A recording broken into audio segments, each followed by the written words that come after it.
Good morning. My country people, I agree to now. This now the voice of your homeboy, Prince Dr. Ogiwonyi Brightens. Now maybe the MD CEO and the chief inventor of all Brightens Electronics Company products. So tell us which product your company get now. For Brightens Electronics, we dey manufacture what we dey call Brightens inverter, Brightens alternator booster, wey dey prolong life of generator. Then we dey do inverter battery wey get certificate from SON. So many products. We dey do device wey dey call Brightens automatic changeover, wey go fit dey help you off generator and change you back to public power. So this product wey dey talk, so any discount price for your product this season? For Brightens Electronics Company, all our products we dey sell them at promo discounted price, all of them. But people wey wan buy maybe the one wey dey pass, that be the combination of inverter, battery, solar panel, solar charge controller. So solar charge controller, that one be say the combination. If you wan use that one, we fit get constant light. Nigerians, when I hear my voice, may I explain well. If you wan buy Brightens inverter, the battery, the solar panel, the solar charge controller, you fit use am get 24 hours non-stop constant light. E go carry your fan, television, AC, borehole, deep freezer, depending on the kVA wey you wan buy. However, na there una go note now. However, if you wan get that constant 24 hours light, e go depend on the number of battery, the inverter battery wey you wan buy put. E go still depend on the number of solar panel wey you wan install join am. Na e go give you that 24 hours non-stop constant light. No be say you go buy inverter for Brightens Electronics with only one panel, with only one battery, then the next thing you say you dey look for 24 hours light.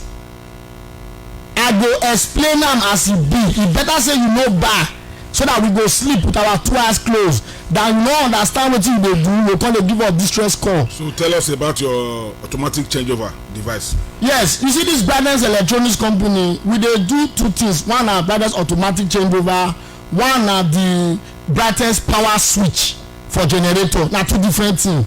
That Brightens automatic changeover na something wey be say if dem bring your NEPA light, e go help you off that generator wey dey outside your building, make you no dey come out for night go dey off gen, to avoid omila follow you enter inside your house. So that automatic changeover, e go off the gen, carry you go NEPA light or public power. That one different. Now the Brightens power switch for generator, na the one wey be say if maybe your generator you wan make you from inside house dey on am, that generator dey outside, you wan dey inside your bedroom or parlour or your passage or lobby for your house, you wan from there dey on the gen wey dey outside, now you go buy the Brightens power switch for generator. And you wan see from there dey off the generator by yourself from inside house. Even if the generator na this 5 kVA wey dey pump all those 6 kVA, or even the one wey be 3 phase wey dem dey use for bank and church and all those event center, we go construct the switch for you.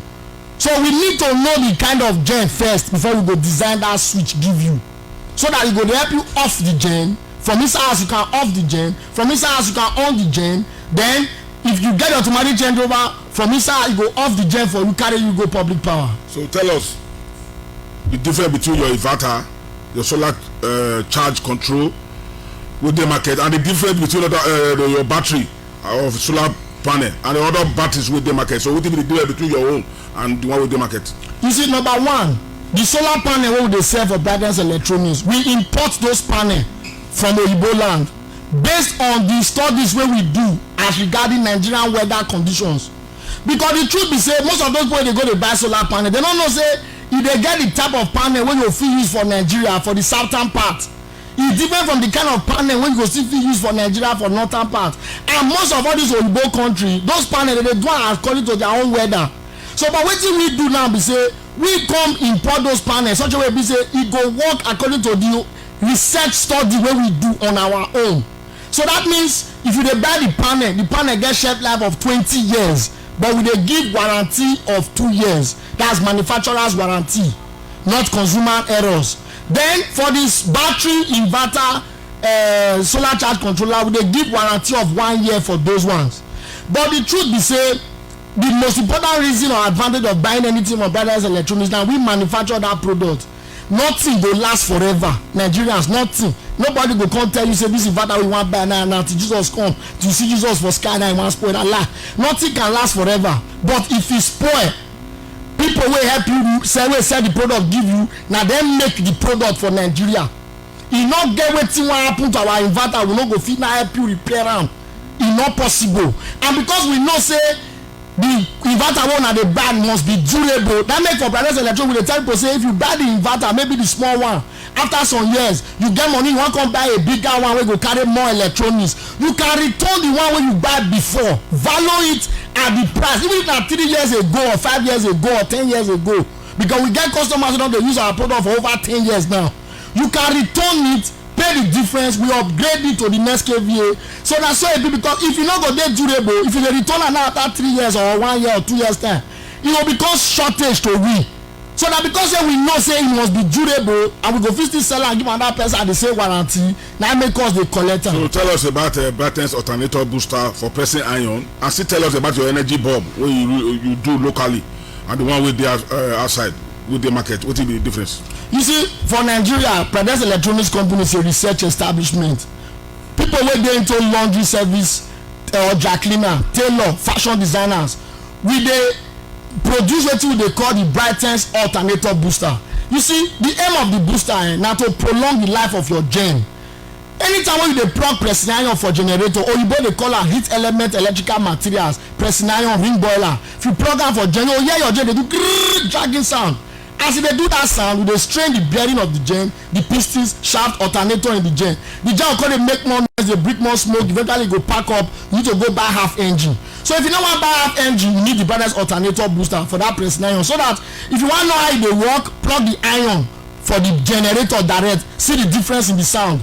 Then plug the iron on the booster, listen to the difference in the sound. E no mean say if you buy the booster your gen go turn soundproof or e no go make noise again. No, e go still work according to the way oyibo fit take make am. Just that the surge wey fit dey go the gen fully, the booster go divide am into two. Half of the surge comes to the gen, half of the surge goes to the booster, just by prolonging the life of the generator over a period of time.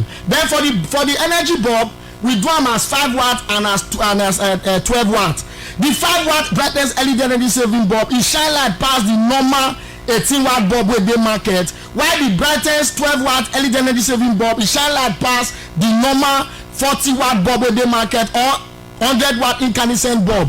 The aim of that bulb na to reduce people power consumption rate. We reduce the wattage of the bulb to 5 watt and 12 watt, come increase the brightness, so that if you buy am, you go make sure say your prepaid meter no go dey quick dey run down, your analog meter and prepaid meter no go quick dey overread. Then the inverter they call, then the solar panel or your inverter battery, you know, quick dey drain. Then you will get surrounding light for your hotel or compound where you get light. If you get that Brightness LED energy saving bulb, your fuel and diesel consumption rate go reduce am. Give us your phone number and your address. Alright, for Brothers Electronics company, our office address dey number 30 Federal Government Girls College Road, number 30 Federal Government Girls College Road, near UBTH for Ogbowo, Benin City. We dey open our office only on Monday, Wednesday and Friday. Monday, Wednesday, Friday from 10 o'clock in the morning to 5 p.m. in the evening, because we dey use Tuesday, Thursday, Saturday to do production of product and to install for those who don't need pay based on our staff strength. If you want call us for phone, our phone number na 080 894 62794. Make I repeat am, 080 894 62794. Our MTN number na 080 3581 5348. Make I repeat am, 080 3581 5348. My country people, una do.